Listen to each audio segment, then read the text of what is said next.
Welcome to the Landy Peek Podcast. I'm your host and friend, Landy Peek, and I am thrilled to have you join me. In each episode, we will explore what makes life truly fulfilling: happiness, deep connections, and self-discovery.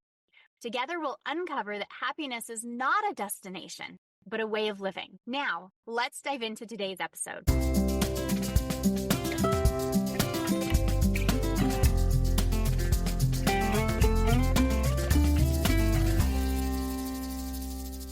When I first released this episode with Liz Keller, something funny happened. An episode from my private Magnetic Her podcast decided to make its debut instead. It wasn't meant to go public, and I am so grateful to the soul who noticed and reached out so graciously. Moments like that remind me we're all human, beautifully imperfect, and always learning in real time. But this conversation with Liz Keller deserves to be front and center.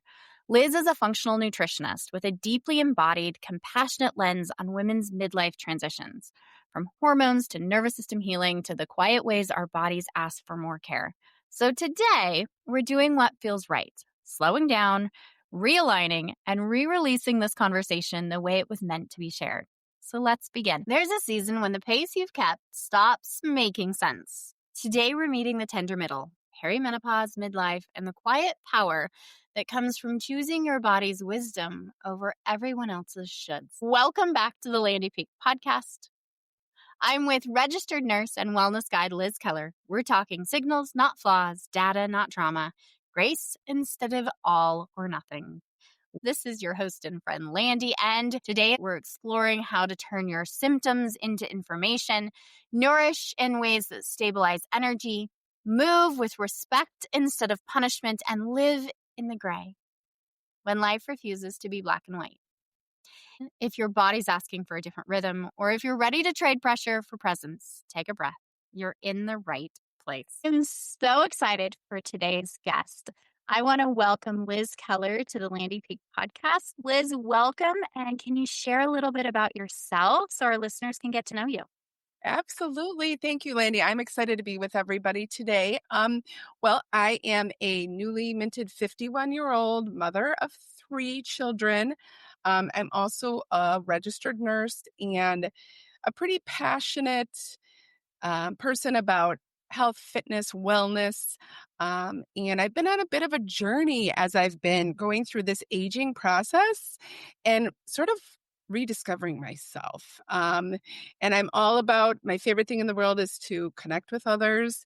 And I'm very deep in my faith. And so I just am excited to be with you and share a little bit about my journey. I am so excited as well. As we just started kind of talking before we got on, how many similarities we have and just kind of career pivots and shifts, and really stepping into this new space as we kind of embrace what really feels good for us and how we want to step into careers in different ways. So can we start, as you talked about what you did for your 9 to 5, having all the kids out of the house and wanting to do something a little bit different and more? Absolutely. Yeah. So just to give a really quick overview, my 9 to 5 is I'm a nurse care coordinator and I work with a community of religious women, which is a very unique job. And I help support them in their wellness. And it is an absolute joy of my life. I actually believe God gave me this role. I prayed about it. And almost 2 years ago, a job posting landed in my inbox. And we all know those, when you're searching and it lands, and I read about it and I thought, wow, this is intriguing. And I applied and happy to report I got the job. And the reason I'm sharing this is because I believe in divine intention and all these things and God placing us where we need to be. So about maybe a month after I started, I went back to look at the job posting, and the job was posted on my birthday. And I hadn't realized that at the time. So it was kind of God's birthday gift to me. So that is my 9 to 5. But as you just said, my 3 children have launched out of the nest. I don't like to say empty nest. I like to say we're launching. And I just felt like I finally had more bandwidth to give to others. And I had to kind of go internally to decide how I wanted what I wanted that, excuse me. I had to go inward to decide what I wanted that to look like, right? And kind of get really intentional and reflective on my gifts and talents. So the way I'm helping others is trying to help through health and wellness and sharing my journey on that. I love that. Yeah. Could you tell us a little bit about kind of what that journey looks like as you are kind of creating something out of nothing? Yeah, absolutely. Well, you and I were talking earlier about lived experience, right? And being a registered nurse, and I worked many, many years in women's health. I entered kind of this whole lovely journey that's very buzzword worthy right now of like perimenopause and life change, probably about 5 years ago. And it really kind of hit its peak maybe 3 years ago. And I just noticed all the changes in myself that most women, if you've been through it, or if you haven't even been through it, you've heard of, like the lack of energy, the sleep troubles, the extra weight, the brain fog, the hard time finding words sometimes, which comes with all that. And if you look up a list, you could probably find just about everything that's attributed to this change in life.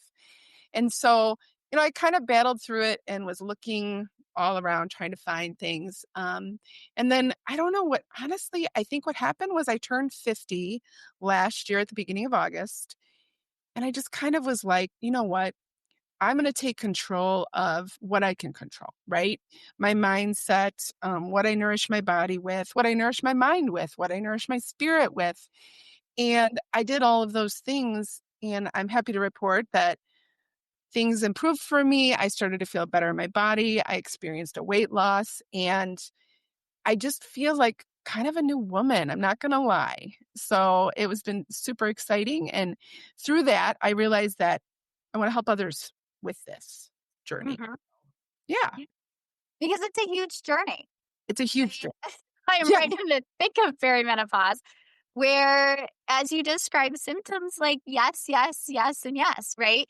There is that we talked about before. I can edit if we stumble over our words because I have learned that I need to learn to edit because I stumble over my words. Here I am in my cycle.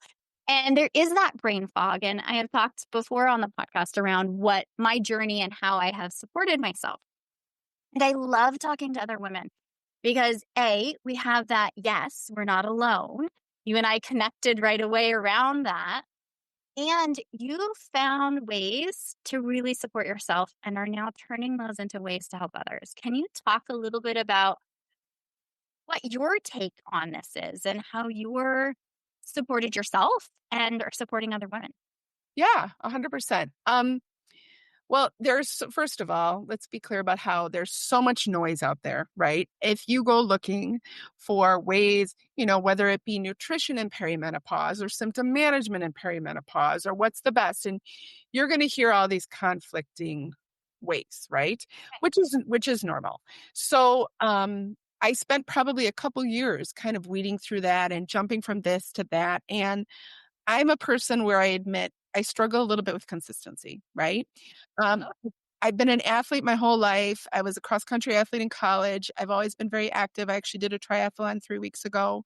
So I'm an active person and I always really focused on fitness and working out. And eating and what I was feeding and filling my body with was kind of like a second thought. Okay. And what I've learned through my journey and being a registered nurse and working in women's health is eating is kind of everything, especially in this phase of our life. So what we feed our bodies, and for me, I guess the biggest things were, adding in a lot of protein, which I know protein's such a buzzword now, but I was adding in a lot of protein, more protein than it's difficult to eat that much protein, but I did it, and kind of getting rid of the sugar and the alcohol and the things that contribute to inflammation in our body. And finding that balance was really key for me. And I saw, the weight come off, my sleep improved significantly. I just felt better in my body. And I will tell you, I am fully through menopause. So all those things that you're experiencing now, I've been through and I'm on the other side. And I'm here to tell you, you will make it and you will experience it's a little, I mean, this may sound crazy, but it's a little bit of a rebirth once you get to the other side of it.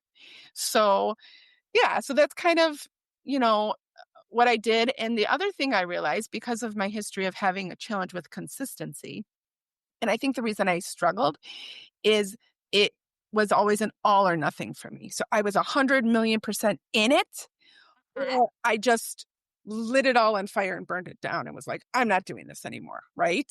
Not, Yeah. not literally lit it on fire, but just was like, you know, and so as I've aged and gone through menopause and experienced all this, I've learned it doesn't have to be all or nothing. It has to be, you can be intentional. You can think about what feels good in your body. And, you know, it's okay to throw perfection out the window. I think as women, we always feel like we have to be 100% perfect, right? And when it comes to your journey, there are other ways to do it. So I'm here to be a cheerleader for other women and be like, okay, well, yeah, you tried this and maybe you fell off, but let's look at what you experienced when you did this. Everything is data. How did you feel? Okay, so yes, yes, You're yes, speaking my language. yes, yes, Data. And I love frame because there are so many similarities we have. Like I'm 1,000% in and then I burn it down. yes, And I feel that on a very deep level. But that flip in the script of when I started looking at this is all just information, right? yes, This is all just 100%. data. It Yes. shifted everything. Can we talk more about that perspective of it's just data, it's just information that we get to Mhm. then use to make our next choice? Absolutely.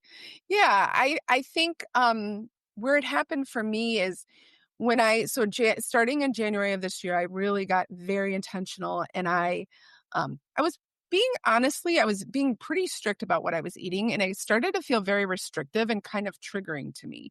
And Yes.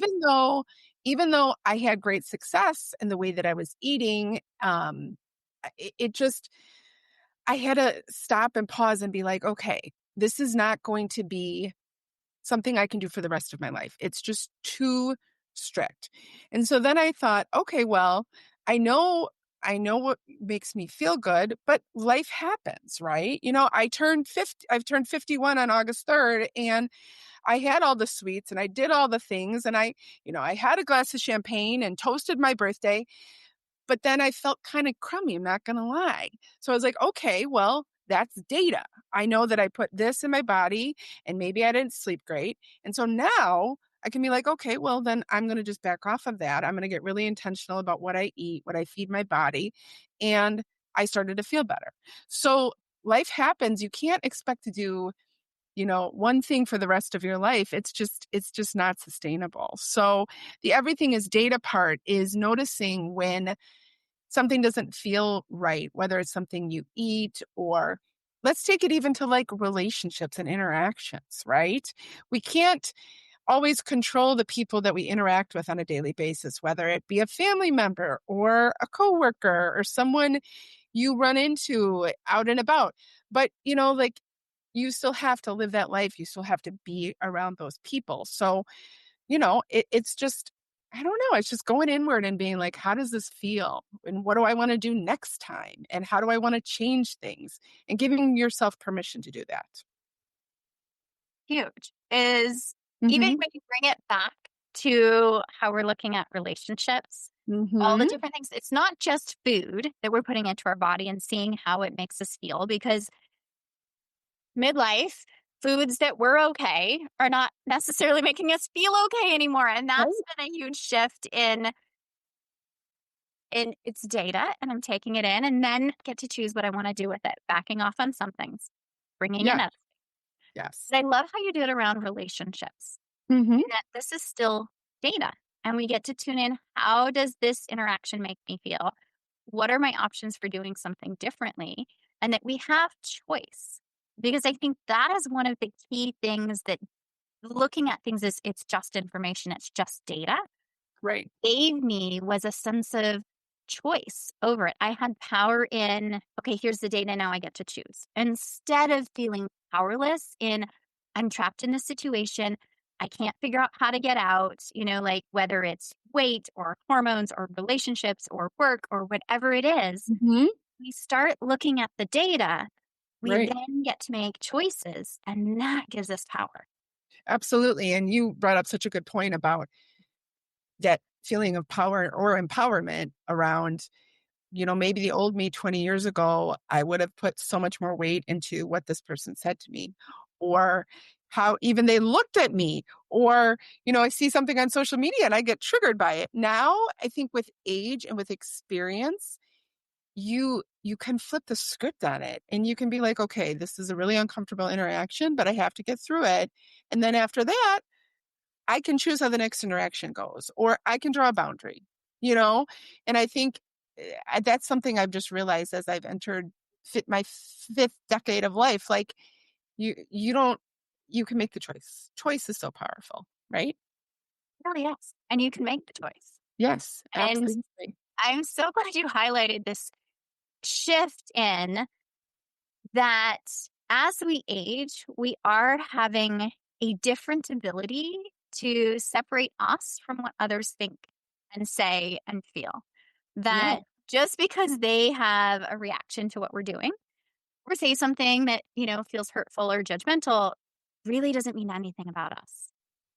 One of Exactly. my biggest power script flips is looking at it is anytime you hear anybody say anything, you're learning about them. Hmm.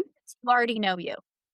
And it was like, Absolutely. oh, wait. Okay. So that person that, was rude in the grocery store or, cut you off in traffic and then was rude or, whatever, rude person anywhere or the troll on Instagram that, commented on your post. You really didn't learn anything about you, but you learned a lot about them and how they reacted to stress and how they reacted to whatever, you brought up. And it was an interesting thing to be able to take that step back and say, oh, it's all about what's going on with them. And it Hmm. really doesn't have anything to do with me. And Right. I may have been a trigger for them Right. and not even realized it. Yeah. And that was like huge. And like unintentionally, I looked like somebody, said something, sounded like somebody, smelled like somebody or something or a situation that brought out something in them that was like, "Ooh, that was triggering." They might not even have recognized it was a trigger, but their reaction showed that. And when I could remove myself from the situation, kind of get that up view of like, okay, I'm not down in the trenches. I'm looking at it as a whole situation. Mhm. I'd start to really see that I could be more of who I wanted to be without worrying about what other people were saying or doing or thinking. Right. I have to share this. I think I was in my 30s, but at the time it was like I couldn't hear it. But someone said once, other people's opinions are none of your business. Yes. Okay. Uh-huh. And at first when I heard that, I was like, what? But the more I think about it, it's like that's their opinion, right? That's their comment. And that is exactly what you just said. It reflects on their life experience. It Yes. reflects on none of us really know what someone else is going through. So that's the other thing. Like now this is kind of like buzzword or trendy, like assume positive intent. And you hear this when you talk about email communication or text messages, Yep. but if that can blanket over pretty much everything in life, like whatever's going on, however the interaction is going, if it feels icky to you, it's definitely not you. It's something going on with them, right? And so you just have to be like, okay, I'm sure they weren't meaning to be this way or sounding this way. And when I read it, my perception's different, and they're sitting there writing it, and their perception's different. So as our society is changing, communication is going so electronic and to everything. I think we just have to be really mindful about almost every single communication we have with somebody. It's just, yeah. Yeah. It's a lot of giving grace to that Yeah, other person.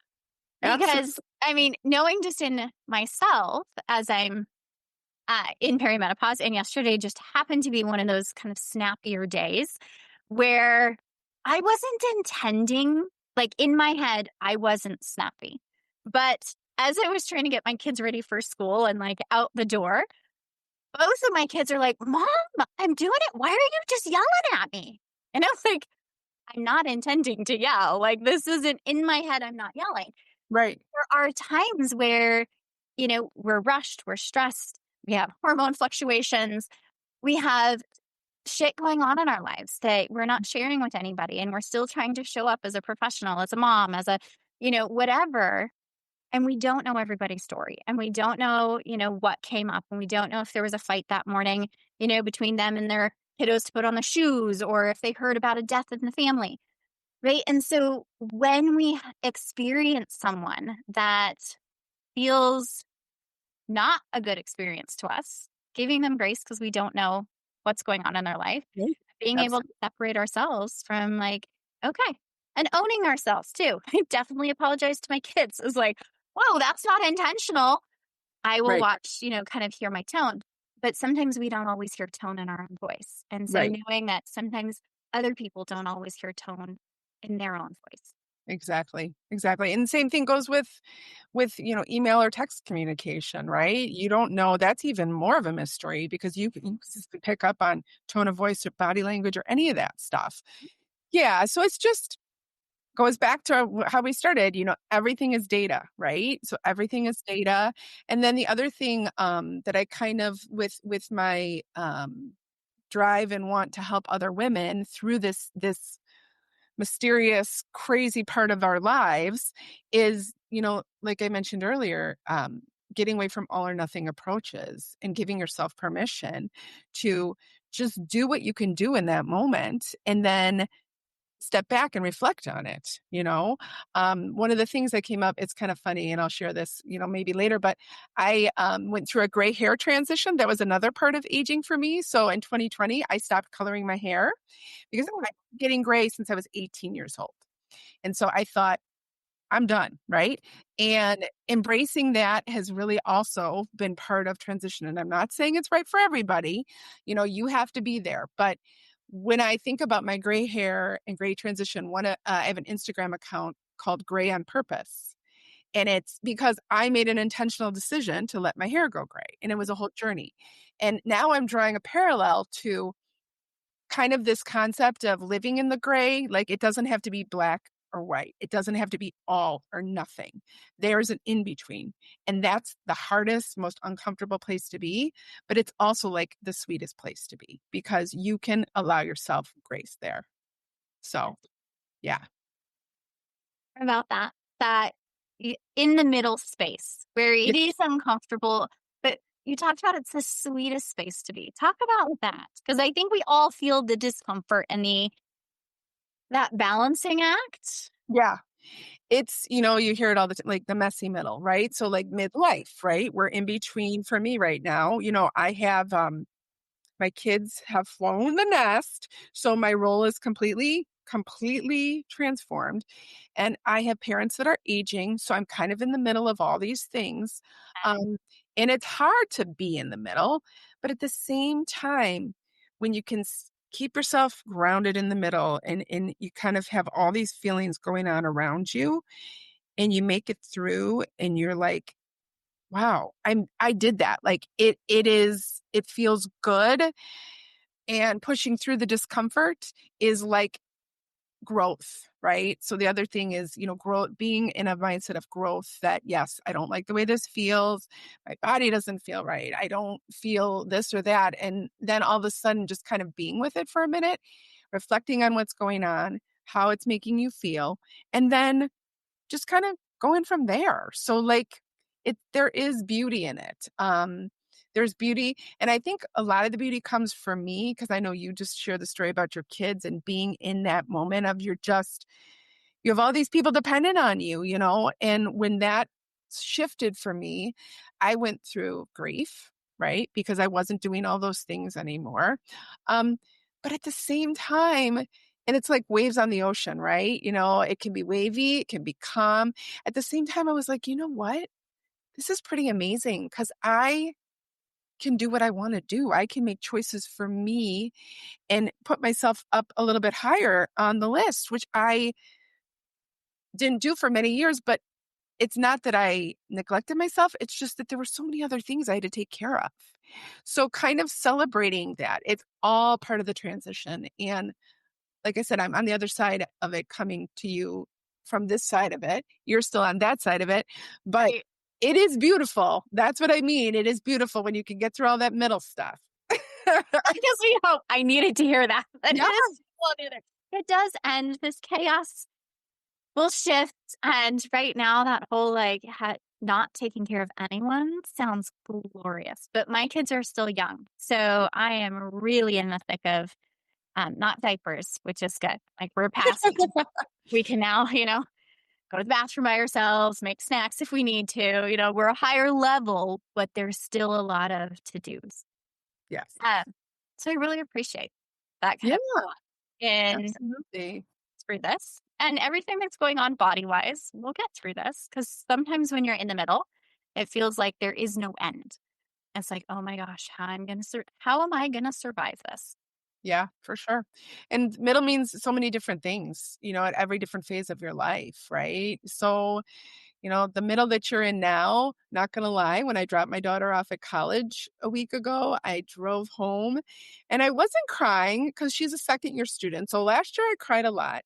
So I Okay. wasn't crying, but I was just kind of reflecting on it, like, wow, how did that go so fast? And when you're in the stage, especially the stage you're in, you're just like, oh my gosh, this can be excruciating. Some days are so excruciating and hard. But then, I'm on the other side of it thinking, I kind of miss it. You know what I mean? It's like you just, you don't realize it until it's passed you by. But like any stage of life, there's good parts, there's sad parts, there's just looks a little different for me than it does for you. Absolutely. I love Yeah. that perspective. Yeah, absolutely. So, I want to swing around because I know nutrition is a love of yours and it yeah. came from both lived experience and Mhm. your professional knowledge. Right. Do you mind sharing a little bit about your experience and then kind of weave in the knowledge that you've learned and are now sharing? Yes, absolutely. I shared a little bit earlier about how I've always been very motivated by fitness and I was always an athlete and I put so much into that. And then when I hit that age and I started to really get intentional and look at, you can't out exercise a bad diet. There's just no way around it. Okay. Right. So I think like a lot of people during the pandemic, all my habits kind of went out the window because it was just kind of about survival at that time. I had Yes. kids at home. We were all homeschooling our kids. We were all just trying to get through the day. And so I completely neglected my nutrition. And Mhm. so when I turned 50, I started looking for different options. And one thing that rang true for me because of my knowledge is the fact that as women, we're pretty much protein deficient. Okay. We don't focus enough on protein. Okay. Yeah. So I figured, focusing in on protein and when you focus on protein and you kind of make that the center of your meal, it fills you up more. So you feel more satiated, you don't feel hungry. And so I would do like a big, like if you had a plate, I have 3/4 of the plate would be protein and then a little bit would be like vegetables. Okay. And I Okay. started doing that consistently. And not only did I see like my energy levels improve, I was losing weight too because I cut out sugar, which no lie, that's extremely hard to do. I'm here to Yes. tell you it's hard. But I cut out sugar, and I really cut back on my carbs, so I was eating very high protein, and I was doing some intermittent fasting, which is, again, it's kind of become a mainstream thing, and I just noticed that I started to feel better. My sleep was better, my energy levels were better, I wasn't crashing in the middle of my day, and because I'm a nurse, I knew the science behind it, right? Okay. I knew why it was happening because the way our blood sugar works and the way our metabolism and all that stuff works, it like a big light bulb went on for me. So I was like, wow, there's something to this. So that's when was my lived experience, and I experienced a weight loss, and I just started to see things like my hot flashes got better. I would have less than, I used to have like 10 in a day, and I would have 2 in a day. I would be able to sleep better at night. So for me, that's been the way that I kind of my live experience met my knowledge about everything, and with nutrition and the way the body works. That's incredible. So I am so curious because you're speaking a lot of how I eat and live, but I don't necessarily have the science behind it. And I have heard kind of mixed information, especially on intermittent fasting. Mm-hmm. So I want to kind of dive into when you're talking high protein, Yeah. what are we talking about? What, as women, especially in kind of 40s, late 30s, 40s, 50s, do we need to be focusing on? Because I eat protein, but I'm definitely not watching and like, how much protein should I be getting? Yeah. So it's a little complicated from the standpoint of there's not a hard and fast rule. If you go out and you look it up, some people will say, uh, like for grams of protein, it's based on like your lean body mass. And calculating your lean body mass is not everybody has a scale in their bathroom that can calculate your lean body mass. And what lean body mass means is it is just basically taking the fat mass off and calculating the lean body mass. So that's when you read and you get really deep into physiology, that's what it's going to tell you. But I would say for rule of thumb, for what has worked with myself, and I'm coaching some women as well, they've had success, is approximately 30 grams of protein per meal. That's 90 grams of protein in a day, Right.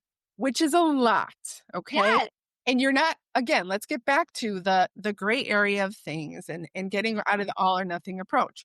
Right. It's great if you can get 30 grams of protein per meal. But it's not always going to happen that way. Right.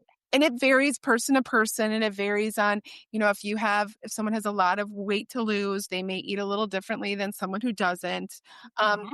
But that's just kind of the rule of thumb. And I think as women, if you have a hard-boiled egg for breakfast and some oatmeal, a hard-boiled egg has 6 grams of protein in it.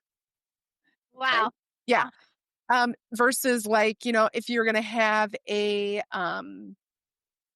like 3 ounces of ground beef, that has about 20 ounces of protein in it.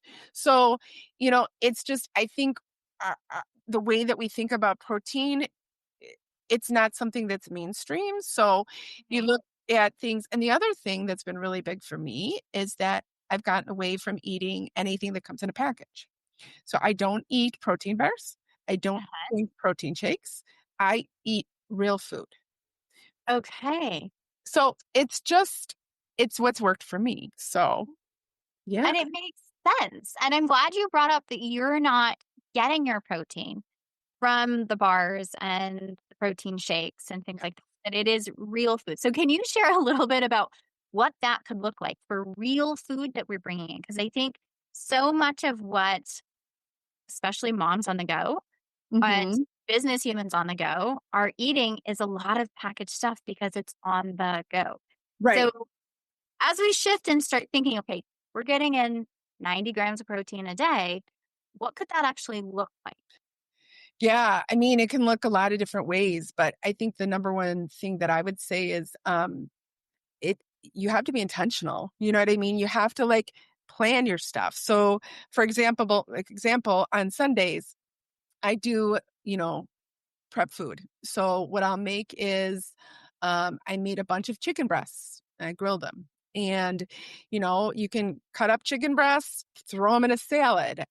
So something like that would be, what is it, about 7 grams of protein per ounce of chicken. So if you take 3 ounces of chicken, that's 21 grams of protein. And then you throw a scoop of cottage cheese in. Okay, so you can have cottage cheese. That's protein.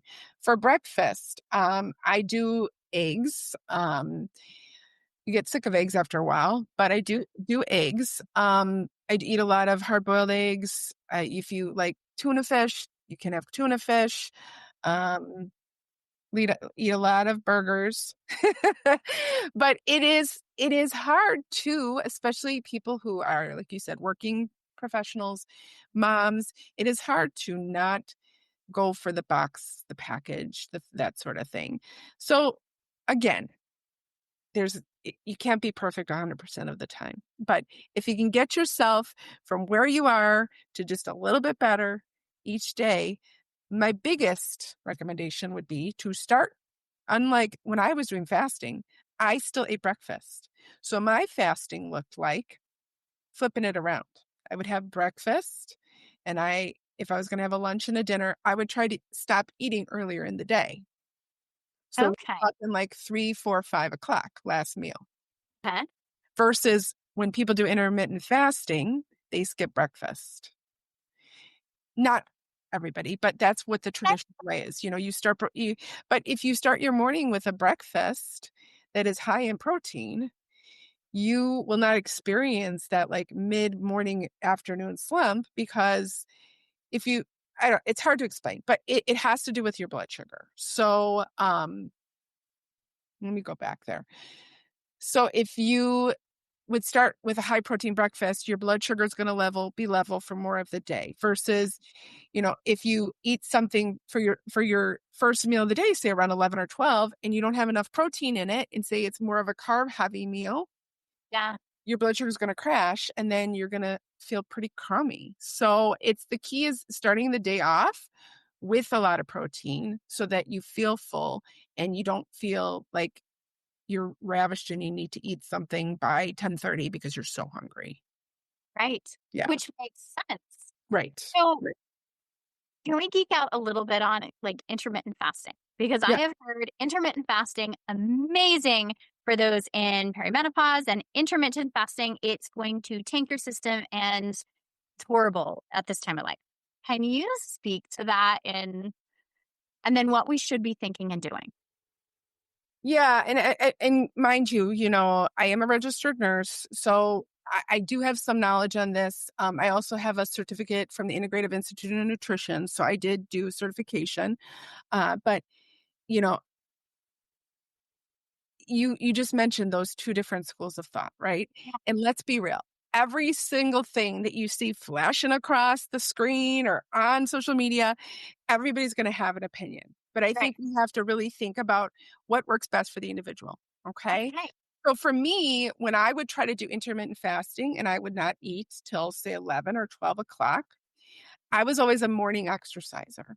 So Uh-huh. here I would exercise fairly hard and I wouldn't eat till 11 or 12 o'clock. Okay. I didn't see results. And what I attribute that to is that I was stressing my body out. I, I ate dinner, I went to sleep, I slept all night, I got up, I worked out, and I neglected to eat until like noon or 11. And my Yeah. body's like, where's the food? Where the heck is the food? Are you going to feed me? And it caused my cortisol levels to be higher. It caused, my body was like holding on to everything I had because I wasn't nourishing it in the proper way. Yes. Okay? Now, what I do now is I exercise a lot less. I don't exercise as intensely. Um, I do a lot of walking and I do some light weights, but I always start my day with a protein heavy meal. And then my body knows that it's nourished. And because I'm not doing a 45-minute HIIT class or going to Orange Theory or doing a Peloton, and I'm not throwing any of those are all great methods of exercise, but I nourish my body so that I can do those things versus Yes. fasting, working out super hard, coming home, getting my kids out the door, being so stressed. And then all of a sudden I'm like, oh, I better eat. Well, my stress hormones if I do it that way, are so high versus if you start off your day with some light movement and some nutritious food high in protein, you're just going to feel better. I don't know how else to say it. So I can't speak to this is better for perimenopause versus this is better for perimenopause. All I can say is my lived experience has been when I did the traditional way of skipping breakfast and eating my first meal like 11 or 12, I didn't really have success with it. But when I shifted it, kind of turned it on its head and I started eating high protein in the morning, um, and exercising less intensely, which seems so counterintuitive, that's when I saw success. Yes. Yeah. Oh my gosh. I'm so glad that you spoke to that because I think it isn't is it good or isn't it good? I think it is what is how you are structuring it with your own system. Because I, like you, have also found I don't do great when I am fasting in the morning Hmm. as I also work out in the morning and then I get my kids to school and then I'm starving by the Yes. time and so intermittent fasting that way didn't work for me. But if I eat early because I get up early, then I have energy to work out. Then I'm also like, I'm not super hungry in the evening. I'm not looking and scavenging for late night snacks Yeah. because, and making sense now, I'm fueling my body. And Mhm. so, not necessarily intentionally fasting, but I'm not craving in the evening. So I Mhm. can eat and then be done. And then that intermittent fasting space by the time I come around to breakfast. Right. And I love that reframe where it's again tuning in the data and making Exactly. that choice. Exactly. That's, yeah, 100%. So again, you look hard enough anywhere online, you're going to find what you want to find. Right. And Ooh, I like that. when I was scrolling and spending all those years kind of like fighting with my body internally, and I'm scrolling and I was like, oh, maybe I'll try this, maybe I'll try that. And I just was all over the place. And then I found something that worked for me and I had great success with, and I understand the science behind it. But that being said, you can't, like we said before, you can't be perfect 100% of the time, right? So it's living in the moment, it's enjoying those times. I wake up every morning and I reflect, I do my gratitude, I thank God for having another day on this planet. And then I kind of just take a minute and I think, what would feel good for me today for like movement and exercise? And it looks different every day. And I'm not Yes. married to one program or one method of exercise because that was exhausting. And I Mhm. beat myself up constantly because I'm like, oh, you really should get up and get to your class at Orange Theory, or you really should go get on the Peloton that you pay so much money for, or whatever. And it just turned into this like shame fest. Like I'm not doing what I said I was going to do. But when I flipped it and I kind of tuned into what felt good, it just changed everything for me. That's incredible. And my like 20-year-old self needed to hear that. As she did the like guilt and shame because you didn't get up and do the workout and you can't miss Right. it. You're Yeah. out there doing it when you're sick because you can't miss it. And now I love the tune in because as we tune in and be able to be like, okay, so what does my body feel like to do today? What movement would feel good? And giving that permission, because I sometimes still need to hear that permission of, well, today is a day that I feel like really gentle movement.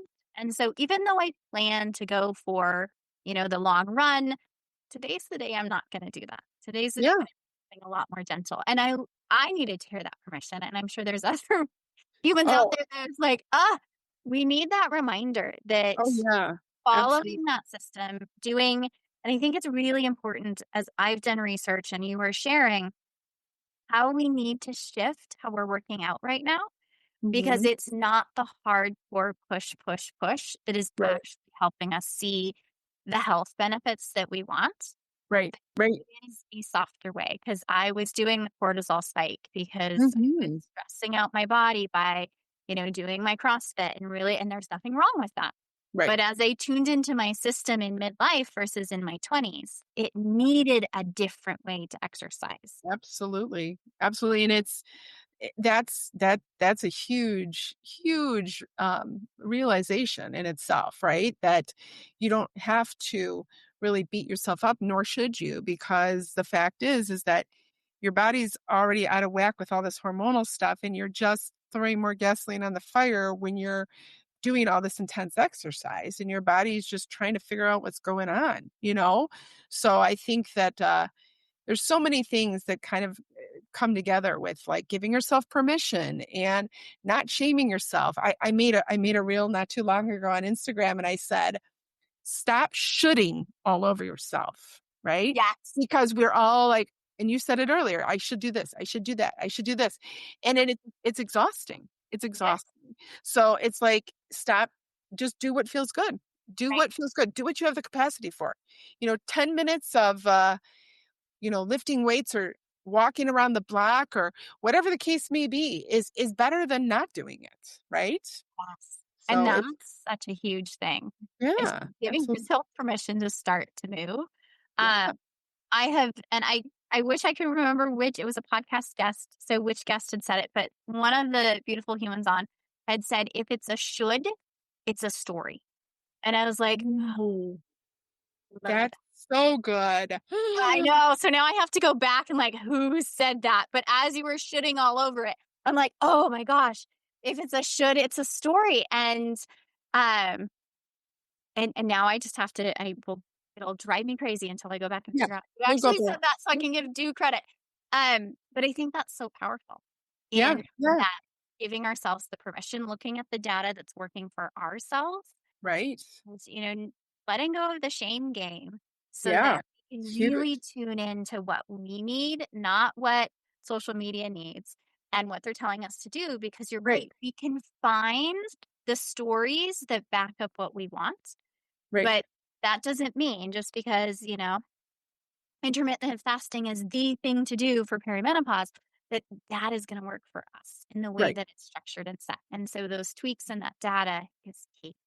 Yeah, and that's kinda how when I'm working with clients, that's kind of where we start, what are you doing now? What feels good? What feels not good? Where do you feel aligned? And then, like, let's make that our starting point. I mean, I do really focus on high protein nutrition, so that's kind of a non-negotiable, but then it's kind of like meeting them where they're at to a point and teaching them those things about, like, everything is data. Give yourself permission, what feels good in your body, because it doesn't have to be an all or nothing thing. There has to be has to fit in with what's going on in your life too, because otherwise you're not going to do it. 100%. Yeah, That is for so sure. accurate. For And sure. like, if it Right. doesn't fit in the life, it's not going to be sustainable. Not going to get done. Yeah. And one more thing, when you were talking about that podcast guess it said, if it's a should, then there's a story. And some of the things we're talking about, I think about the amazing woman Brene Brown always says, what is the story you're telling yourself about this, right? So it's all those things, and she's changed our world with her research around shame and around worth and all that stuff. And it's like, gosh, so grateful for her, so that she's really helped us, and it kind of ties into what your podcast guest said. So Absolutely. Oh my gosh, Liz, this is such an incredible conversation. yes, it's been amazing. As we're coming to a close, are there any parting words that you would like to share with the listener? Yeah, I think, you know, we've centered a lot on midlife and how things change, and how as women, we're just going through changes pretty much all along the line. And I just kind of want to circle back to what you said about, giving yourself grace and realizing that we're all just doing the best we can, right? And I am so motivated to help other women to really put themselves first. And I know that looks different for everybody based on what your household looks like, what your job looks like. I'm not naive enough to think everybody can put themselves first, because I understand that is not reality. But putting yourself first can be something very tiny, right? So I just want to be here to tell someone, put yourself first, choose something for yourself. And that's going to look different for Landy. It's going to look different for Liz. It's going to look different for your neighbor, your best friend, your sister. But, you know, choose something that feels good, and in put yourself first. And that's how I support the women that I coach. So That's incredible. Such wise words. Put thank yourself. you. Yes. Liz, this has been such a fabulous conversation and Thank you so so much. much wealth in the words that you have shared. I am so confident that there are people out there that are resonating with what you had said or what you have said. Can you share how people can continue the conversation with you? Yeah, absolutely. So on social media, I am at Gray, Gray, period, on purpose, which I told you the story behind that. That's on Instagram. And from there, you can, drop me a message, you can comment, and I can reach out.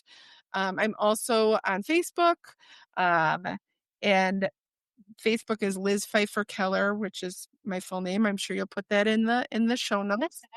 So you can reach out to me there.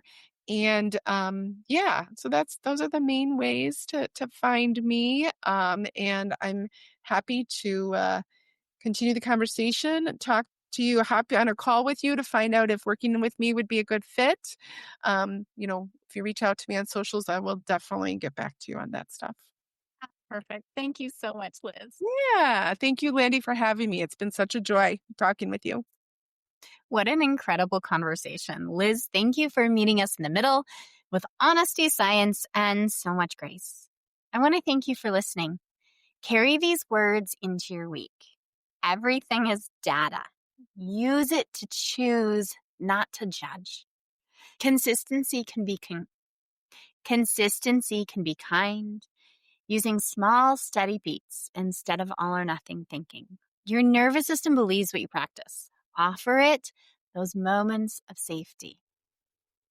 If this conversation really resonated, I would love if you would share it with another woman who carries these thoughts and beliefs alongside you. I have a very, very special collaboration that's going on right now.